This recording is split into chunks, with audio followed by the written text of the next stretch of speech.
indicarles cuáles son los libros que vamos a utilizar en este bloque. Como ustedes saben, el libro de cabecera de la cátedra, el que utilizamos en la cátedra, es Técnicas para investigar de Juni y Urbano. Hemos utilizado el tomo 1 y 2, ahora vamos a utilizar el tomo número 3. Tanto en el análisis de datos como en el desarrollo de la redacción académica y científica. También vamos a utilizar metodología de la investigación de Sampieri. Antes de continuar, les explico que en el momento que ustedes vayan a leer estos dos libros, Juni Urbano va desarrollando el análisis de datos hasta llegar a un punto de dividirlo en análisis de datos cualitativo y cuantitativo.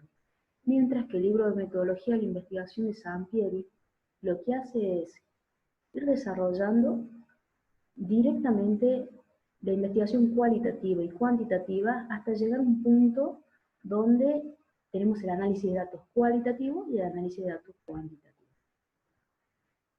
Luego, en redacción de informes, también vamos a utilizar Juni y Urbano, técnica para investigar 3, Mirta Bota, tesis, tesina, monografía e informes. En este libro de Mirta Bota solamente vamos a utilizar aquella parte que se refiere a los tipos de informes. Porque en la última parte del libro desarrolla la aplicación de las normas APA. Pero como el año pasado salió la última edición, que es la edición número 7, en este caso nosotros vamos a desarrollar en la cátedra la aplicación de esta edición, de la edición número 7 de normas APA. Bien, comenzamos con la primera parte de análisis de datos. Juni y Urbano nos explica que el análisis de datos son aquellos procedimientos que me permitan transformar la información que yo obtengo en el trabajo de campo en información que sea explicada. Es decir, información que pueda ser comprendida científicamente. Para ello, se realizan 4 operaciones generales. La primera operación es el ordenamiento de la información. Básicamente, consiste en asignar un número correlativo a los registros que yo obtuve en mi trabajo de campo. Es decir, yo llevo a cabo herramientas de recolección de datos, bien, sea encuestas, registro de observación, entrevistas, formularios. En cada uno de estos registros yo los voy a enumerar de manera consecutiva. Adicionalmente, puedo agregar otro criterio de identificación, por ejemplo, si he desarrollado varias entrevistas, puedo, además del número consecutivo, indicarle quién es la persona a la cual se le llevó a cabo esta entrevista.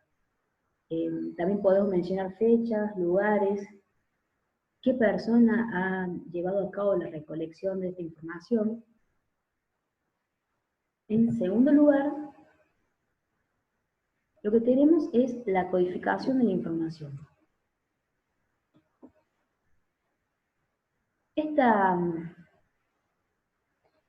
codificación es una parte muy importante del proceso, ¿sí? Es un proceso muy importante, ya que mediante la codificación se transforman las respuestas que nosotros obtuvimos en la recolección de datos, en mi trabajo de campo, en símbolos o valores. ¿Cómo pueden ser? Serán numéricos o discursivos. Tanto los estudios cuantitativos como cualitativos, en ambos estudios se debe llevar a cabo la codificación de la información. ¿En qué momento lo llevamos a cabo? En los datos cuantitativos, en la investigación cuantitativa, el proceso de codificación se lleva a cabo una vez que nosotros hemos concluido con toda la recolección de la información. Mientras que en la cualitativa, la elaboración del código se va realizando a medida que progrese el trabajo de campo.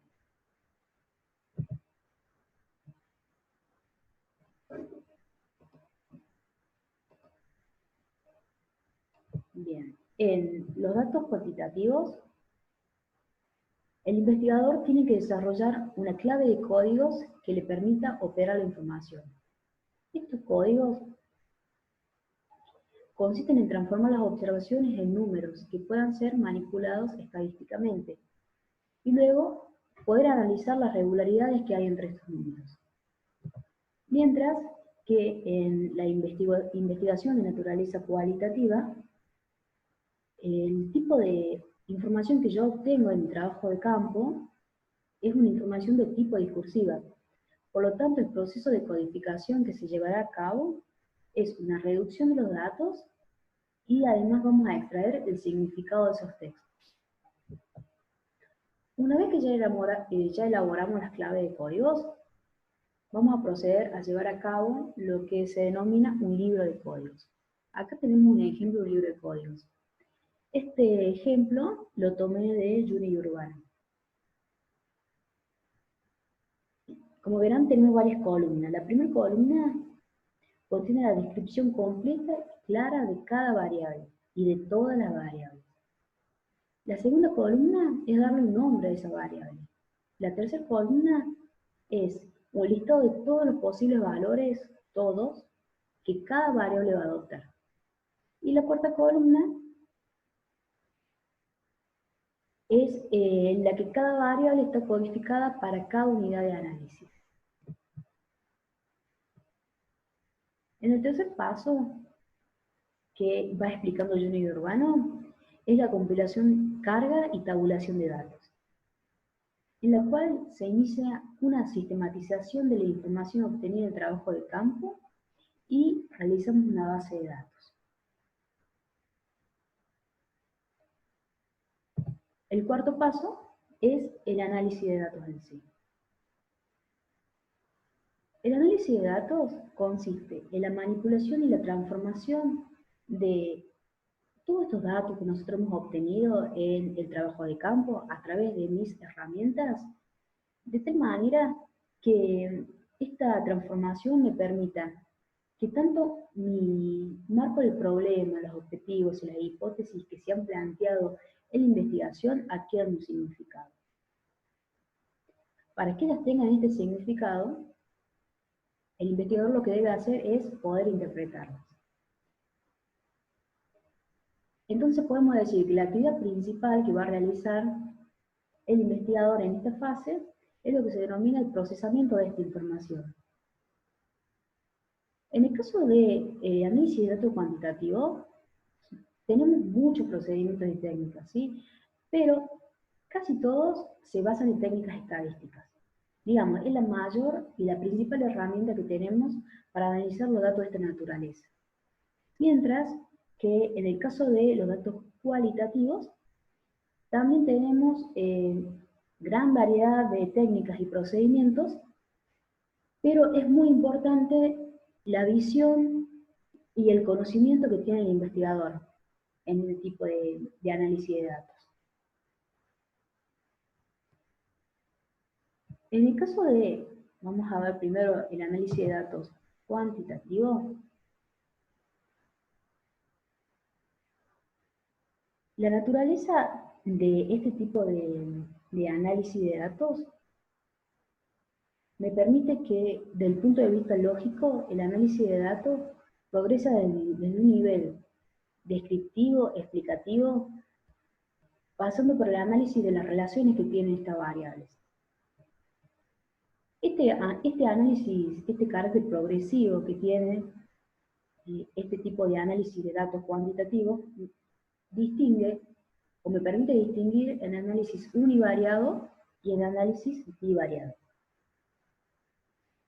Juni Urbano nos explica que el análisis univariado permite la evaluación preliminar de la calidad de los datos que yo he recolectado en mi trabajo de campo, para pasar luego a otro análisis el bivariado, donde voy a comenzar a tener mayor complejidad y a caracterizar de una manera descriptiva la variable de estudio.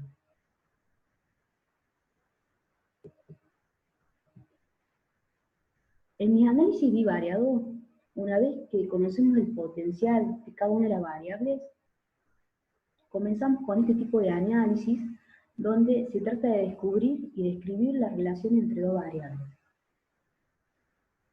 O sea que en principio lo que hacemos es comparar estas variables y conocer cuáles son las relaciones que tienen las características. Uno de los recursos más utilizados en este tipo de análisis son las tablas de contingencia. ¿En qué consiste una tabla de contingencia? Es un cuadro que relaciona las variables entre sí o los factores, generalmente a través del cálculo de porcentajes. Por su parte, Sampieri lo que nos indica es, en el libro de metodología de la investigación, 7 pasos para el análisis de datos cuantitativos, centrándose en la interpretación de los resultados del método de análisis y no en los procedimientos del cálculo. Para ello, en primer lugar, lo que tiene en cuenta Sampieri, o digamos parte del hecho de que ya tendríamos que tener una matriz de datos. Acá tenemos un ejemplo de matriz de datos, que es, bueno, es este cuadro que podemos ver. En primer lugar, lo que hacemos es, de la herramienta de recolección, vamos a codificarla. ¿Sí? Hagamos de cuenta que esto es una encuesta que hemos llevado a cabo. En el género, la codificación es masculino 1, femenino 2.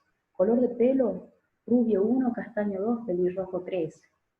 La edad, directamente lo que tomamos son los valores en bruto. Entonces podemos decir que en el primer caso, el género de esta persona que yo encuesté es masculino. El color de pelo es rubio y tiene 35 años.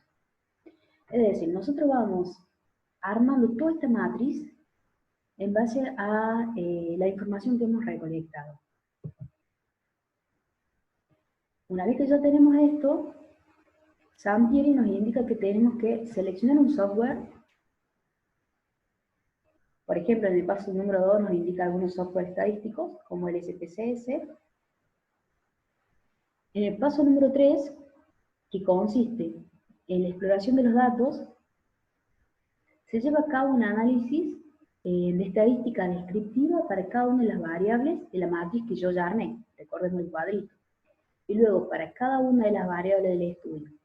Finalmente, se aplican cálculos estadísticos para probar las hipótesis que ya hemos enunciado. En el paso número 4, lo que hacemos es evaluar la confiabilidad y validez de los instrumentos de medición que yo voy a utilizar. Para ello existen diferentes procedimientos para calcular la confiabilidad. Por ejemplo, tenemos la medida de estabilidad y el método de mitad de partidas. Todos los procedimientos lo que hacen es utilizar fórmulas que producen coeficientes de fiabilidad, que pueden oscilar entre 0 y 1. Recordemos que 0 significa nula confiabilidad y 1 representa el máximo de fiabilidad. El paso número 5 consiste en el análisis de las hipótesis a la luz de las pruebas estadísticas. Para ello, tenemos dos tipos de análisis estadístico que podemos utilizar: los paramétricos y los dos no paramétricos. En definitiva, se pretende probar la hipótesis y generalizar los resultados que yo obtuve de las encuestas, poder generalizarlas, o sea, de la muestra, y poder generalizarlas a la población. El paso número 6, cuando se refiere a análisis adicionales, son otro tipo de análisis estadístico, por ejemplo, la prueba de H². El paso número 7 consiste en preparar los resultados para presentarlos. Para ello, lo que hacemos son aquellos resultados que ya tenemos, sean tablas, sean cuadros, sean gráficos. En primer lugar vamos a revisar cada uno de esos resultados. Lo vamos a organizar y vamos a cotejar la congruencia que tengan. Si nosotros descubrimos que no hay congruencia, lo que hacemos es regresar a nuestra investigación y ir verificando cada uno de los puntos anteriores que nos llevó a obtener esta información, a obtener estos resultados, ¿sí? Luego de que ya hemos cotejado y que hay congruencia entre todo, vamos a priorizar la información más importante. ¿Por qué vamos a priorizar la información más importante? Pensemos que generalmente en nuestra profesión tenemos que presentar algunos informes que no pueden ser muy extensos, ¿sí? Por ejemplo, en el caso de reportes ejecutivos, o si queremos llevar a cabo algún plan, alguna planeación, El primer vistazo que va a tener el directivo, la gerencia a lo cual se lo vamos a presentar, tiene que ser un vistazo claro y contundente de la información que hemos recolectado. Y luego podemos ir profundizándolo. Esto será diferente al caso de que si nosotros queremos presentar una publicación científica, por ejemplo. Finalmente lo que hacemos es, una vez que ya hemos identificado cuál es la información más importante, elaborar el reporte de investigación. En el caso de los análisis cualitativos, Juni Urbano nos recuerda que no existen procedimientos estandarizados que podamos aplicar. ¿Por qué? La información que nosotros obtenemos de nuestro campo, ¿sí? De nuestro trabajo de campo, es muy variada, es muy diferente. Por lo tanto, es muy complicado poder utilizar algo de manera uniforme. Es por ello que es importante que el investigador utilice diferentes técnicas de análisis. En este caso, en el análisis de datos cualitativo, es importante destacar que tenemos que tener mucha precaución en que sucede muy a menudo que terminamos cuantificando la información cualitativa. De esta manera lo que hacemos es desvirtuar toda la lógica de nuestra investigación y terminamos empobreciendo la finalidad del análisis. En este análisis de datos cualitativos, el investigador debe realizar un proceso de generación teórica, de expansión y contrastación de hipótesis y, por último, procedimientos analíticos manipulativos. Juni Urbano, además, nos da algunas pautas metodológicas para el análisis de datos cualitativos, que consiste en, en primer lugar, codificar. Es asignar un código, como ya sabemos, que identifique una unidad de significado relevante para nuestra investigación, a cada frase o párrafo. En segundo lugar, la exposición y presentación de los datos. La forma más habitual de organizar y presentarlo es a través de matrices. También podemos utilizar redes. Otra forma gráfica son los mapas conceptuales en el análisis de datos cualitativo. En tercer lugar, vamos a elaborar las conclusiones y por último, la verificación del modelo teórico. En este momento, lo que se trata de verificar el modelo teórico es analizar la inconsistencia entre aquellos casos críticos que pueden surgir en nuestra investigación, de tal manera de poder resolverlos, ¿sí? Con el modelo que vamos desarrollando. Además, si bien no está acá en el Prezi, es importante destacar que Sampieri lo que nos indica en el libro es que en la actualidad hay diferentes programas que sirven de manera auxiliar en el análisis cualitativo, pero de ninguna manera estos programas pueden sustituir el análisis creativo y profundo del investigador. Solamente pueden facilitar la tarea.